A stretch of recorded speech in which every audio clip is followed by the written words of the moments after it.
Bonjour mes frères, que la paix et la joie du Saint-Esprit soient maintenant sur vous et sur toute votre famille.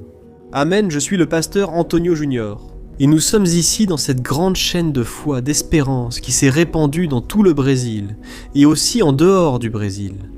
Commentez ici si vous vivez hors du Brésil, mais suivez la prière du matin ou du soir. Amen frère, aujourd'hui l'Esprit Saint.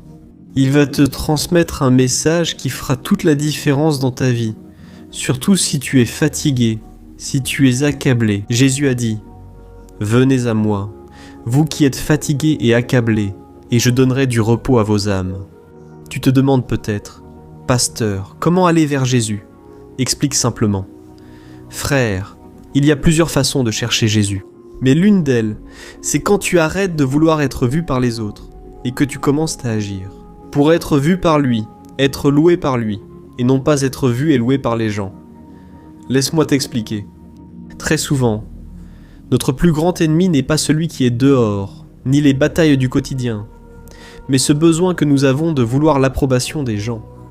Jésus, il était vraiment contre cela, parce qu'à son époque, les religieux faisaient tout pour montrer qu'ils étaient spirituels. Ils priaient sur les places, ils priaient au coin des rues, ils montraient à tout le monde qu'ils étaient de grands hommes de Dieu. Tu sais ce que Jésus leur a dit ? Hypocrites, vous êtes comme des tombeaux blanchis à la chaux, c'est-à-dire un cercueil qui est beau à l'extérieur mais pourri à l'intérieur. Frère, Jésus, il était vraiment contre ces personnes parce qu'il disait « Vous m'honorez avec vos lèvres, mais votre cœur est loin de moi. » Alors, frère, surtout en cette époque de réseaux sociaux et d'apparence, nous devons revoir chaque jour notre véritable intention. Il y a beaucoup de personnes, frères, que je remarque, qui n'arrivent pas à faire le premier pas. Elles ne font pas ce que Dieu demande, elles ne poursuivent pas leurs objectifs. Vous savez pourquoi ? Parce qu'il n'y a personne pour applaudir, personne pour encourager, personne pour te taper dans le dos et dire « Je suis avec toi ». Et vous savez pourquoi elles ne font pas ce premier pas ? Simplement parce qu'elles ont peur. Peur que, si quelque chose tourne mal, elles aient honte, elles se sentiront coupables. Mais si quelqu'un est avec elles, elles partagent la faute. Pourtant, mes frères, nous n'avons pas besoin de cela. Nous n'avons pas besoin de soutien. En vérité, si Dieu veille sur nous et nous encourage, personne ne peut nous arrêter. Un avec Dieu est la majorité. Amen. Cette femme dont le mari ne la complimente pas et qui cesse de prendre soin d'elle, frère, où est sa valeur ? La femme doit comprendre qu'en Christ, elle est plus que victorieuse. Elle est à l'image et à la ressemblance de Dieu. Toi qui es découragé aujourd'hui, avec une faible estime de toi et sans énergie pour commencer du nouveau, je veux te dire de ne plus rien attendre, de ne pas laisser ta vie te filer entre les doigts. Vous savez mes frères, certains employés, si le patron ne leur donne pas un bonus en début de mois après avoir atteint un objectif, l'employé, il agit n'importe comment, sans donner le meilleur de lui-même. La vraie question, cherche-t-il à plaire au patron ou à Dieu, mes frères ? Certaines personnes publient sur Instagram ou enregistrent des vidéos, mais réalisent rapidement qu'elles n'ont reçu ni like ni commentaire. Elle en vient à penser que son message, voire ce que Dieu a mis dans son cœur, n'a peut-être pas de valeur. Frères, nous sommes accros à vouloir savoir ce que les autres pensent de nous. Nous devons nous libérer, frères, et seul Dieu peut nous aider dans ce combat. Alors, je veux te lire ici quelques passages très intéressants. Tu verras l'importance de donner le meilleur de toi, même sans applaudissements ni soutien, tu sais, frère. Je me rappelle avoir débuté sur Internet en 2013 quand Dieu m'a appelé. J'ai déjà souvent partagé ce témoignage. Mais je me souviens que quand j'ai commencé, j'ai même pensé que ce serait vraiment bien si quelqu'un pouvait me soutenir. Si quelqu'un pouvait me recommander, tu vois. J'ai contacté des personnes déjà très connues au Brésil. Et j'ai envoyé des messages. J'ai envoyé des emails. En demandant de l'aide, en demandant des conseils. Frère, personne ne m'a aidé. Personne n'a même répondu à l'email. D'ailleurs, il n'y en a qu'un seul qui a répondu à l'email et il a dit comme ça « Écoute, je vois que tu veux grandir sur Internet, que tu veux évangéliser les gens. Je préfère te dire la vérité pour éviter toute frustration. » Tu sais ce qu'il m'a dit, frère ?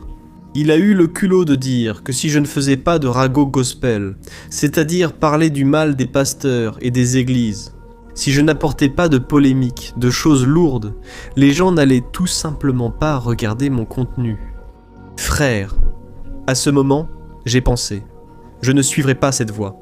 Je ne ferai jamais ce que Dieu me demande, c'est-à-dire parler de son amour et réconforter les gens. Oui, souvent aussi exhorté avec la Bible, car la croix existe toujours et il reste un chemin étroit que Jésus a dit de suivre. Et j'ai pensé, je ne vais pas négocier mes valeurs, je ne vais pas changer le message pour plaire à qui que ce soit. Alors aujourd'hui, je remercie Dieu. Tu sais pourquoi ? Personne ne m'a aidé. Ça a été la meilleure chose qui me soit arrivée. Car j'ai vu la main de Dieu dans ma vie et à travers moi. Amen, frère. En vérité, le silence des gens est la plus grande épreuve de Dieu.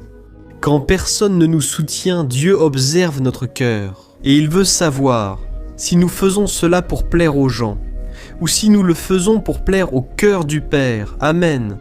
Ou si nous le faisons aussi pour notre propre satisfaction, et non pour chercher l'approbation des autres frères. Je me souviens de Néhémie, tu te souviens de lui, cet homme de Dieu qui, lorsqu'il a appris que Jérusalem était détruite et que Jérusalem avait ses murailles abattues, le peuple était humilié. C'est-à-dire que la propre famille de Néhémie souffrait beaucoup, et tu sais ce qui est intéressant là dans le livre de Néhémie. Au chapitre 2, le verset 12 dit que Néhémie n'a raconté à personne ce que Dieu avait déjà mis dans son cœur. Simplement, au petit matin, il a appelé quelques amis et ils sont allés là-bas inspecter, voir comment c'était vraiment. Frère, il est intéressant qu'il ait gardé secret ce que Dieu avait mis dans son cœur et quand il s'y est rendu, il a simplement agi. Il ne s'est pas contenté de donner des ordres. Il a d'abord donné l'exemple, il a fait sa part, il a compté sur l'aide des autres, bien sûr. Mais frère, il ne cherchait l'approbation de personne. Dieu avait déjà mis quelque chose dans son cœur. Et malgré ses ennemis et le manque de soutien, il n'a pas arrêté cette œuvre. Alors, de la même manière, je suis ici pour te dire une chose. Les gens peuvent ne pas croire en toi. Ils peuvent ne pas te soutenir. Et en fait, cela peut être un bon signe. Tu sais ce que cela signifie ? Ce que Dieu a mis dans ton cœur, il ne l'a pas mis dans le cœur des autres personnes. C'est pourquoi, peut-être, même les gens de l'Église ne te comprendront pas souvent. C'est parce que c'est à toi de faire cette œuvre. C'est à toi de ne pas abandonner, même quand personne ne te regarde ou ne te soutient. Amen, je sais que le Saint-Esprit a déjà commencé à parler à beaucoup. Après le message que je vais vous donner, nous prierons. Oh mes frères, Dieu a accompli de grandes choses. Je me sens chaque jour mieux. Merci à toi d'avoir partagé et transmis à tant de personnes. Si je pouvais, je te ferais un câlin et te dirais merci. Nous faisons l'œuvre de Dieu ensemble, et grâce à Dieu, ce n'est pas par intérêt personnel, mais pour que le royaume de Dieu avance. Amen. Alors, si tu es nouveau ici, je veux juste te demander rapidement de t'abonner à ma chaîne. Clique sur le bouton qui est juste en dessous de la vidéo, et sélectionne l'option « Toutes », d'accord ? Tu recevras ainsi les notifications des prochaines vidéos directement sur ton téléphone. Allons-y, frère. Les récits bibliques sont souvent difficiles à imaginer, tu ne trouves pas ? Personnellement, j'ai besoin de visualiser les choses. C'est pour ça que j'aime regarder des séries. J'aime les films qui montrent comment les choses se passaient vraiment à l'époque de la Bible. Une histoire ici m'intrigue et me fait réaliser combien certains hommes étaient différents. La Bible raconte que David, le roi David, avait une armée. Et ce n'était pas juste un groupe de soldats quelconque, parce qu'au milieu de ces hommes, il y avait une élite, tu vois ? Un groupe d'hommes qui étaient courageux. D'ailleurs, ils étaient appelés les vaillants de David. C'est-à-dire, c'était comme une troupe d'élite d'aujourd'hui. Tu sais, mais ces hommes, ils n'ont pas atteint cette position par hasard. Ils n'ont pas eu ce poste grâce à un beau CV ou à une recommandation politique, non. Ils ont montré leur différence dans les moments les plus difficiles de la vie. Et surtout quand il n'y avait personne pour applaudir, personne pour les encourager, pour les motiver. Ils le faisaient. Parce qu'ils voulaient asservir David, c'est-à-dire qu'ils comprenaient leur rôle et l'accomplissaient même si cela semblait absurde. Vous savez, ces personnes qui ne fuient pas devant les problèmes sont rares, n'est-ce pas ? C'est pourquoi, dans le groupe de David, il n'y avait que 30 hommes, mes frères, vraiment différents.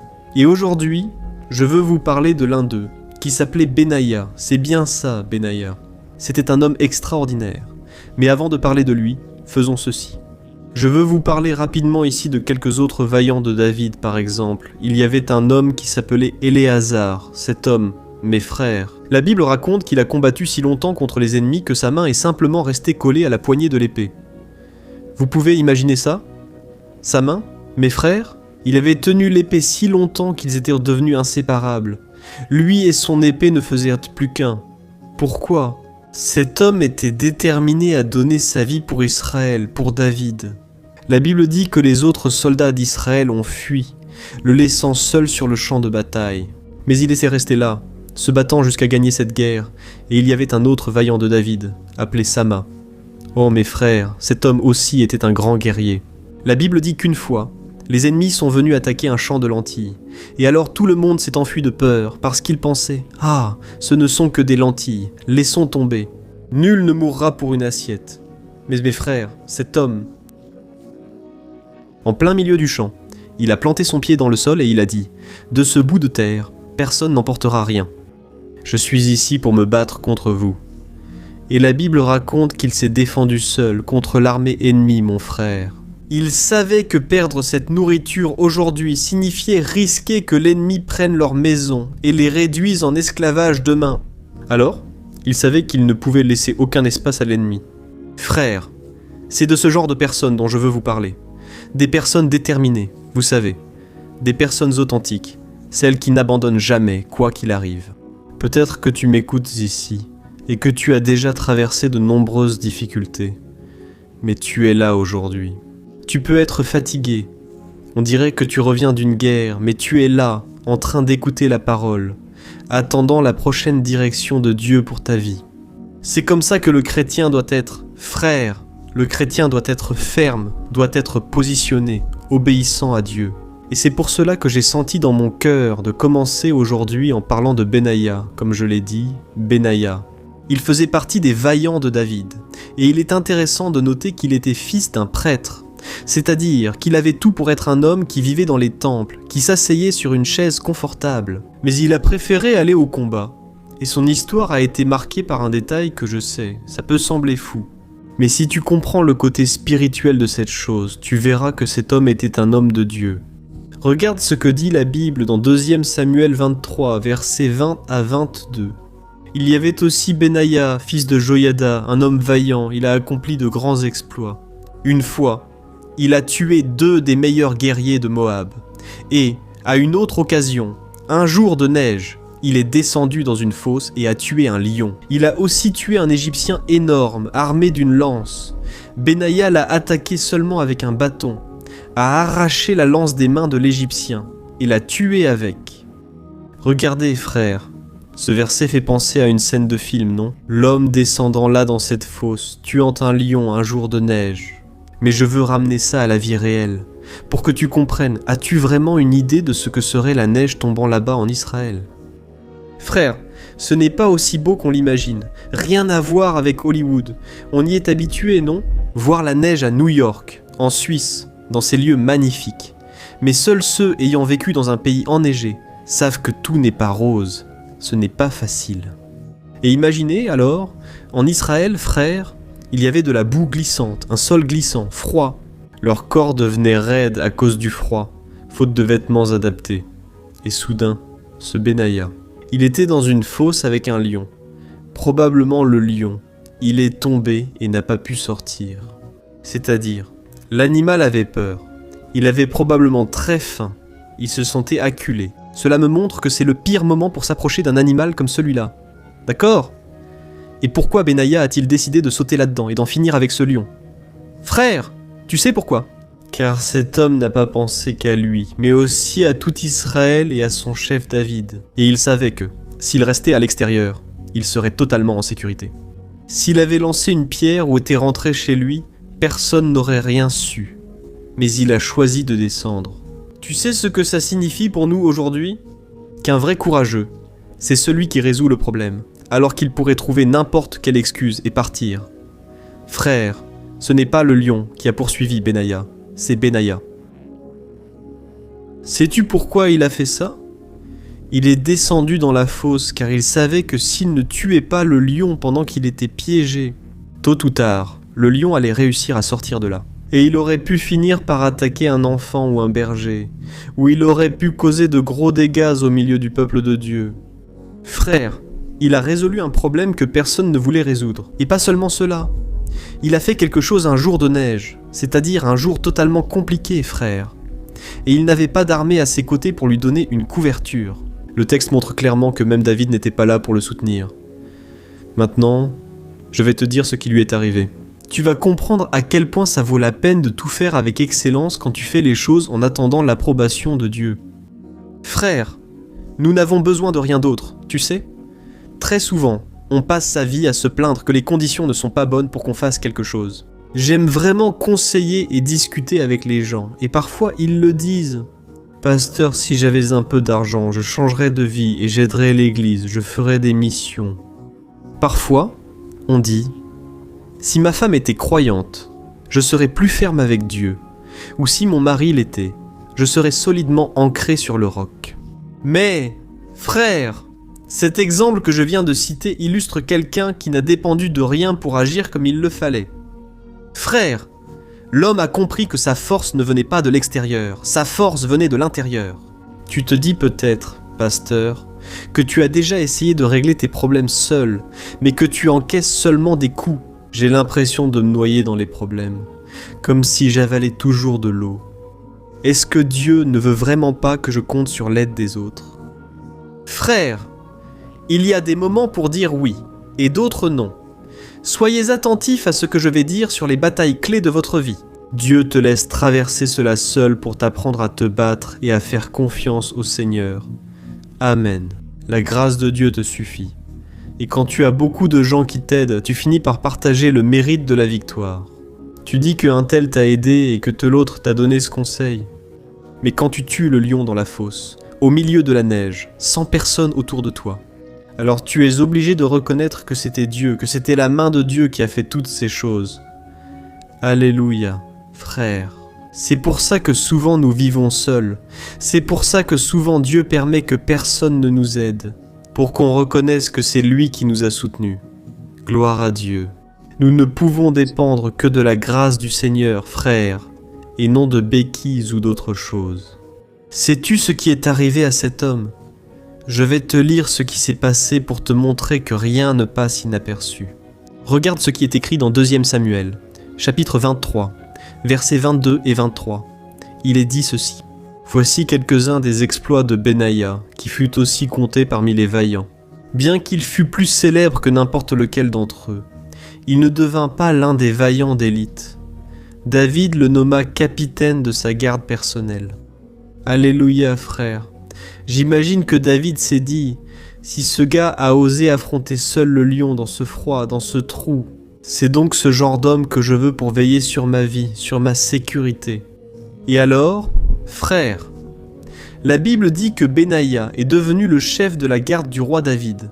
Regardez comme cet homme est intéressant. Il n'a pas cherché cela, c'est simplement arrivé. Il a fait quelque chose qui était dans son cœur, c'était ce qu'il désirait. Et Dieu a honoré son attitude. Peut-être que tu penses ainsi, pasteur, mais j'ai tant fait sans jamais recevoir d'aide ni de récompense ici-bas. Oh mes frères, mais la Bible dit, continue de faire le bien, car en son temps, Dieu t'élèvera, Dieu t'honorera, et tu récolteras beaucoup de bénédictions. C'est ce qui est écrit dans la Bible. Et peut-être que tu es fatigué ici aujourd'hui, fatigué de te battre, fatigué de faire le bien aux gens et de ne pas être reconnu. C'est justement pour ça que tu es fatigué. Regarde ce que la Bible dit dans Isaïe, chapitre 40, versets 29 à 31. Après que j'aurai lu ce verset ici, nous allons déjà prier, mais fais attention à ce que dit la Bible. Le Seigneur fortifie celui qui est fatigué et donne une grande vigueur à celui qui n'a plus de force. Même les jeunes se fatiguent et deviennent épuisés, et les forts trébuchent et tombent. Mais ceux qui font confiance au Seigneur renouvelleront leur force. Ils s'élèveront comme des aigles. Ils courront et ne seront pas épuisés. Ils marcheront et ne se fatigueront pas. Amen, frères. Notez ce point du verset, souvent ignoré. Il précise que même les jeunes se. Pourquoi le jeune se fatigue-t-il ? Sa force vient souvent de lui-même, de sa capacité physique, non. Parce que le jeune, il a tout, n'est-ce pas ? Il a cet enthousiasme, cette envie, même l'envie de montrer aux autres, de recevoir de la reconnaissance. Cette force propre à la jeunesse peut souvent être nuisible. Pourquoi ? C'est comme une vieille batterie de téléphone portable. Que se passe-t-il ? Elle se décharge rapidement et, au moment où tu en as le plus besoin, tu ne peux pas compter sur elle. Mais c'est pour cela que la Bible dit ici, même les jeunes se fatiguent. Mais ceux qui espèrent dans le Seigneur, ceux qui font confiance au Seigneur, renouvelleront leurs forces et s'élèveront comme des aigles. Ils courront et ne se fatigueront pas. Ils marcheront et ne se lasseront pas. Alléluia, je veux te poser une question ici. Veux-tu recevoir cette force, cette vigueur nouvelle sur ta vie ? Il est temps d'échanger ta force épuisée contre celle de Dieu inépuisable. Amen. Tu veux un exemple ? Réfléchis avec moi. Parce que lorsque tu commences quelque chose de nouveau et que personne ne te soutient, parfois même les gens de ta maison, de ta famille, et là tu commences toi à te décourager. Tu y es encore attaché. Tu ne t'es pas détaché ni totalement confié au Seigneur. Alors, je ne dis pas qu'attendre Dieu, c'est croiser les bras et rester assis sur le canapé en attendant que le miracle te tombe dessus. Ce n'est pas cela. Mais attendre que Dieu te défende et t'accorde la victoire. Il est intéressant de noter que ce texte d'Isaïe dit que ceux qui font confiance au Seigneur iront beaucoup plus loin que n'importe qui d'autre.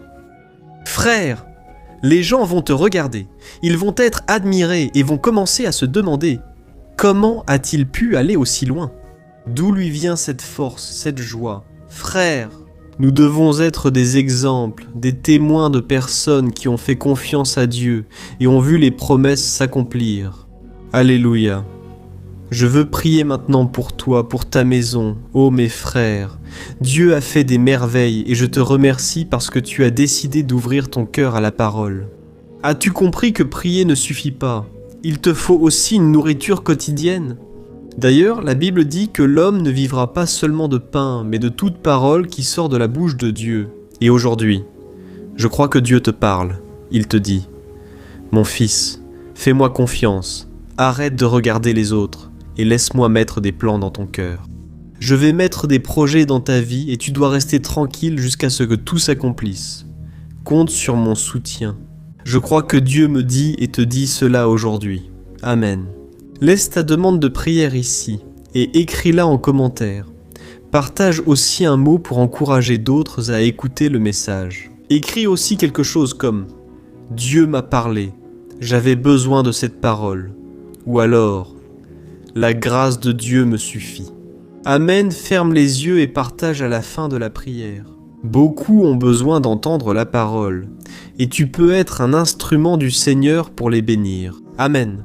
Prions donc, au nom de Jésus Seigneur, mon Dieu et mon Père, nous voulons te remercier pour tout ce que tu as fait dans nos vies. Merci, car ta parole dit que tes miséricordes se renouvellent chaque matin, et que grâce à elles nous ne sommes pas consumés. Ô Dieu, merci pour cette nourriture, qu'elle nous fortifie aujourd'hui. Père, nous ne pouvons plus rester sans ta voix. Donne-nous notre pain quotidien. Seigneur, merci. Car même dans les moments les plus difficiles, dans les moments de solitude, tu restes fidèle. Tu as promis que tu serais à nos côtés jusqu'à la fin des siècles. Dieu, au précieux nom de Jésus-Christ. Je m'accorde maintenant avec chaque vie qui est de l'autre côté de cet écran. Seigneur, tu connais la réalité de chacun de tes enfants. Tu vois parfaitement qui essaie de gagner la faveur des hommes et qui cherche à plaire à ton cœur. Ô Dieu, tu vois les douleurs, les luttes que cette personne traverse. Comme il est difficile, mon Père, d'être humilié, sans soutien, même à la maison. Pourtant, nous faisons un choix maintenant. Te faire confiance, croire en ta provision et tes soins. Savoir que c'est toi, Seigneur, qui défends notre cause. Dieu, tu vois cet homme qui est un battant, un travailleur, qui veut tout faire avec la plus grande honnêteté. Mais on dirait que personne ne s'en soucie. Que personne ne le valorise. Nous vivons dans un monde tellement injuste, mon Père, où les gens valorisent ceux qui te méprisent, et bien souvent, ceux qui sont justes, honnêtes. Ils souffrent, ils endurent, parce qu'il est très difficile de vivre dans ce monde. Mais Dieu, que nous puissions te présenter maintenant toute notre fatigue, tout notre découragement. Je sais qu'il y a des personnes ici, mon Dieu, qui sont en dépression. C'est très difficile, mon Père, de continuer à avancer quand on est dépressif. Mais je te demande maintenant, Jésus, enlève de ta main toute douleur, tout fardeau, Seigneur. Je sais que souvent c'est spirituel. C'est pourquoi je réprimande tout ce qui vient de l'ennemi et vole la paix et la joie au nom de Jésus. Dieu, je crois que le Seigneur suscite aujourd'hui des vaillants pour accomplir ton œuvre en ces derniers jours. Nous sommes à la fin des temps, mon Père, mais je crois qu'aujourd'hui le Seigneur renouvelle nos forces. C'est pourquoi je te demande maintenant la guérison, Seigneur, la guérison. Cette personne, mon Père, qui a le corps douloureux à cause de tant de stress, tant de préoccupations. Cette personne qui a le cœur qui bat vite. Cette personne qui a la tension très élevée. L'estomac commence à faire mal. Tout cela à cause des angoisses de cette vie, Seigneur Jésus. Visite-le maintenant. Seigneur, visite les maisons où il y a des malades. Père, que ta puissance de résurrection apporte une vie nouvelle au nom de Jésus. Libère cet homme, Seigneur, libère cette femme des vices, des péchés, des choses qu'ils font qui ne te plaisent pas. Seigneur, que ton peuple vive dans la sainteté, car cela nous garantit la victoire. Ô Dieu, nous te demandons pardon pour toutes les fois où nous avons péché. Pardonne-nous, Seigneur. Nous nous plaignons souvent des problèmes et des difficultés, sans rien faire pour changer. Nous ne cherchons, ni ne faisons confiance au Seigneur, c'est pourquoi je te demande, Seigneur, aie compassion de nous et de ton peuple.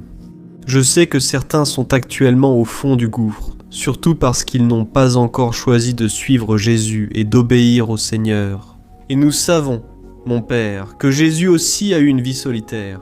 Il est mort seul sur cette croix, justement au moment où il avait le plus besoin du soutien des disciples.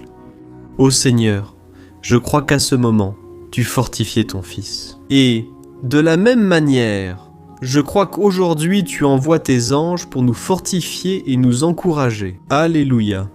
Et toi, mon cher, ma chère, toi qui n'as jamais remis ta vie à Jesus, mas quer fazer prière de consécration, ne remets pas à plus tard. Je vais faire ceci. Je vais dire quelques mots et tu répètes là où tu es. D'accord ? Sache que ce qui compte le plus pour Dieu, c'est ton cœur. C'est ce que tu dis, pas seulement en parole, mais parce que tu y crois. Amen. Alors dis ainsi: Seigneur Jésus, je reconnais que je suis pécheur, je reconnais que j'ai vraiment besoin de toi. Jésus, entre dans ma vie maintenant. Efface tout mon passé. Écris une nouvelle histoire pour moi. Jésus, je crois que tu es ressuscité et qu'aujourd'hui tu es mon seul Seigneur, mon seul Sauveur. Jésus, je crois que tu es mort sur la croix pour me sauver. C'est pourquoi je te demande pardon. Je me repens sincèrement de toutes mes erreurs et je déclare que tu es mon Seigneur et qu'à partir d'aujourd'hui, je marcherai dans tes voies. Alléluia, Seigneur mon Dieu. Reçois cette prière, que dès cet instant, mon Père, cette personne puisse faire partie de ton royaume. Que la force qui vient d'en haut vienne sur cette personne maintenant. Et que cette prière, mon Dieu, puisse atteindre des multitudes. Pour l'honneur et la gloire de ton saint nom, c'est au nom de Jésus que je prie et que je te remercie. Amen. Gloire à Dieu. Salut, je peux te poser une question ? As-tu déjà remarqué que souvent les choses ne marchent pas dans ta vie ? Tu te sens perdu, frustré et penses ne jamais être heureux. Il y a tellement de problèmes que tu affrontes. Des problèmes de couple, des problèmes familiaux, le manque d'argent et tant d'autres choses qui t'arrivent et qui te découragent beaucoup. Et cela affaiblit ta foi. Tu sais pourquoi tout cela t'arrive ? Il y a une chose dont je suis sûr que tu as du mal. Et c'est exactement cela qui t'empêche de vivre une vie de paix, une vie d'harmonie et de prospérité. Tu n'appliques pas les principes de la parole de Dieu. Mais je sais que tu essaies. Mais il semble qu'il y ait quelque chose qui t'empêche de prier. Il y a quelque chose qui t'empêche de comprendre la parole. Et alors tu te sens perdu et frustré. C'est pourquoi je veux te dire quelque chose. Des milliers de personnes ont déjà rejoint un mouvement que j'ai créé, la journée de la foi. Et elles arrivent à grandir spirituellement. Elles améliorent leurs relations. Et leur vie est devenue beaucoup plus heureuse et bénie. J'ai déjà vécu ce que tu traverses, et je connais ta douleur. Je me sentais aussi perdu, sachant que je devais prier et lire la Bible, mais je n'y arrivais pas, ce qui me frustrait totalement.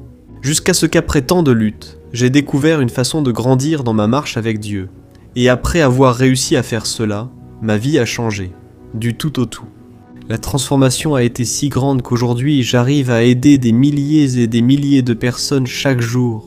Je veux que tu t'engages, avec toi-même et Dieu, à suivre tout ce que je vais dire dans cette vidéo, d'accord?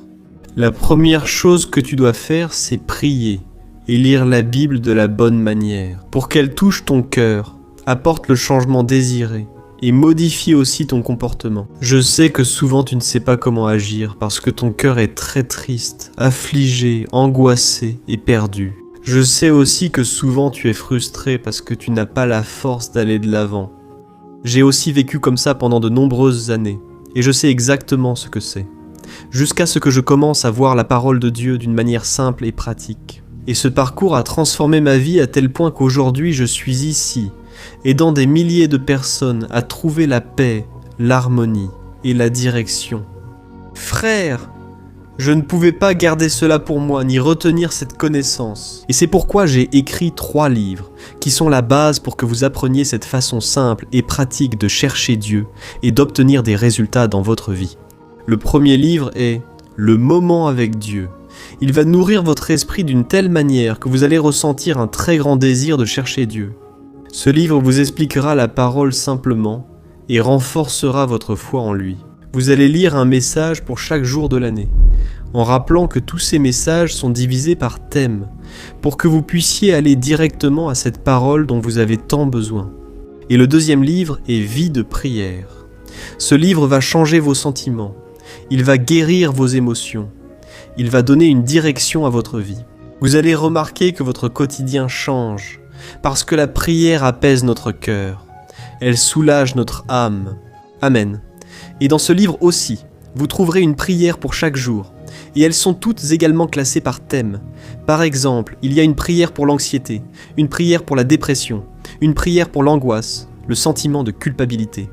Vous qui devez prendre une décision aujourd'hui. Bref, toutes ces prières vont vraiment vous fortifier dans votre marche avec Dieu. Et enfin, il y a le livre Minutes de paix. C'est le livre qui va changer vos attitudes, et il va vous guider pour que vous ne vous sentiez plus jamais perdu. D'accord, le livre Minutes de paix. Il propose des tâches simples et rapides à intégrer au quotidien. Après tout, la Bible dit que la foi sans les œuvres est morte. Amen. Et comme je veux que vous ayez tous accès à cette nourriture spirituelle quotidienne, je mets ces 3 livres à disposition au format numérique, pour que vous puissiez y accéder où que vous soyez, que ce soit sur votre téléphone portable ou sur votre ordinateur. Et tout cela, frère, à un prix abordable. Et vous contribuerez également à ce que notre ministère atteigne encore plus de personnes avec le message de l'Évangile. Alors, il vous suffit d'accéder au site www.jornadadafoi.com.br qui s'affiche juste ici à l'écran. Ou alors, vous pouvez cliquer maintenant sur le lien qui se trouve juste ici sous la vidéo, dans la description. D'accord, c'est très simple, c'est sécurisé, et vous recevrez tout de suite mes 3 livres numériques dans votre email, pour que vous puissiez commencer votre transformation dès aujourd'hui. D'accord ? Alors, cliquez sur le lien qui se trouve juste ici sous la vidéo, et que Dieu vous bénisse puissamment. Je vous embrasse fort.